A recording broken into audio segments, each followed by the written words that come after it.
मंजली दीदी के यहाँ आए 3 दिन हो गए थे। सुख सुविधाओं से भरपूर जीवन, शानदार बंगला, लेकिन हर जगह सीलन, एक अजीब सी गंध, कुछ ऐसी कि जिसमें सांस लेना मुश्किल हो रहा था। कभी लगता था सीलन की गंध है, कभी लगता था दीमक की गंध है।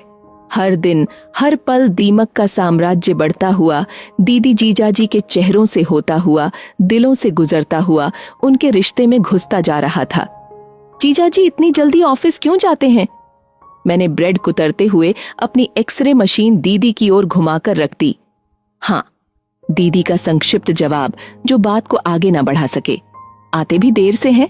हमेशा या आजकल ही? मैं आज पीछे हटने वाली नहीं थी। हमेशा। कहीं दूर देखते हुए एक और छोटा सा जवाब आया। ये मेरी बहन नहीं थी जो मेरे सामने बैठी थी। मेरे लिए अब बात घुमाना मुश्किल हो रहा था और बात करना भी। दीदी, क्या है ये सब?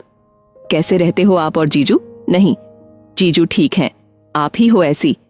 मैंने जानबूझकर कुरेदा। क्या है जो पकड़ में नहीं आ रहा है? हाँ, मैं ही ऐसी हूं, स्पष्ट स्वीकारोक्ति। ये मेरे लिए अप्रत्याशित था।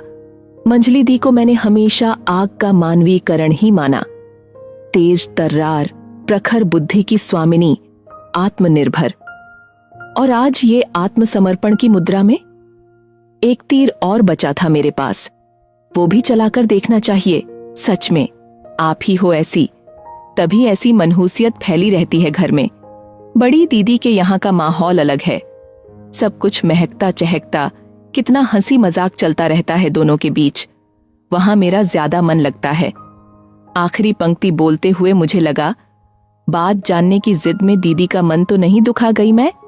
सही कह रही हो छोटी, दीदी के यहाँ का माहौल अलग है। जीजाजी बहुत प्यार करते हैं दीदी को। ये बात कहते हुए दीदी ने चाय का एक घूंट भरा। चाय की भाप उनकी आंखों में उतर आई थी। दी, मुझे नहीं बताओगी? मैंने उनका हाथ पकड़ लिया। प्यार वाली बात कहां से आ गई? आपको भी तो जीजू? नहीं रे, दीदी ने मेरा हाथ सहलाते हुए कहा। ये मुझे प्यार नहीं करते। मैं अवाक रह गई। इतनी बड़ी बात दी इतनी सहजता से कैसे बोल गईं? बहुत देर सन्नाटा पसरा रहा। दीदी संभलने की कोशिश कर रही थीं और मैं उनके संभलने का इंतजार। उनके आंसू चाय में गिर रहे थे। चाय ठंडी होती जा रही थी और सीलन की गंध तेज होती जा रही थी। आपने कभी उनसे पूछा नहीं? मैंने बहुत कोशिश करके ये 5 शब्द उनके सामने रखे।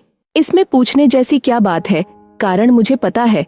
दीदी ने मेरी ओर देखते हुए आंसू पोंछे। जानती हो छोटी, पति कभी भी अपनी पत्नी को नहीं, उसकी दुर्बलता को प्यार करता है। ये दुर्बलता उसके अहम को तुष्ट करती है। वो कुछ ऐसा महसूस करता है जैसे एक अंधे को हाथ पकड़कर सड़क पार करा रहा हो। मैंने झटके से हाथ पीछे खींच लिया। ये नहीं हो सकता, ऐसा हो ही नहीं सकता। दी, ये सब फालतू बातें हैं। आप मुझे गोल गोल घुमा रही हैं। ये सच है छोटी। एक उदास मुस्कान दीदी के चेहरे पर फैल गई। तुम बड़ी दीदी की बात कर रही थी ना? दीदी का डर ही उनके रिश्ते को मजबूत बनाए हुए है। हर बात में मैं ये नहीं कर सकती, मैं वहां अकेले नहीं जा सकती। आप बताइए ना, ये कैसे होगा? मेरे बस का नहीं। यही वो कमजोरी है जो जीजाजी के अंदर बैठे पुरुष को संतुष्ट करती रहती है और सब कुछ अच्छा चलता रहता है। तुमने सुना नहीं, जब भी सब लोग इकट्ठा होते हैं, जीजाजी अपनी उपलब्धियों वाली फाइल खोलकर बैठ जाते हैं। बीए करके आई थी, हमने एमए कराया, या फिर कार चलाने में हाथ पैर कांपते थे इसके, हमने खूब प्रैक्टिस कराई। एक पुरुष अपनी स्त्री को अपने ऊपर निर्भर, डरी हुई, अपाहिज रूप में ही स्वीकार कर पाता है, प्यार कर पाता है। और अगर स्त्री अपाहिज नहीं है तो? दीदी की आवाज कांपने लगी थी। मैंने उनका हाथ कसकर पकड़ लिया। अगर स्त्री अपाहिज नहीं है तो? मैंने अपने स्वर में भी कंपन महसूस किया। तो वो बहुत जल्दी ऑफिस जाता है और बहुत देर से घर आता है। दीदी पत्थराई आंखों से मुझे देखते हुए बोली, और समझ में नहीं आता है कि पूरे घर में गंध सीलन की है या दीमक की।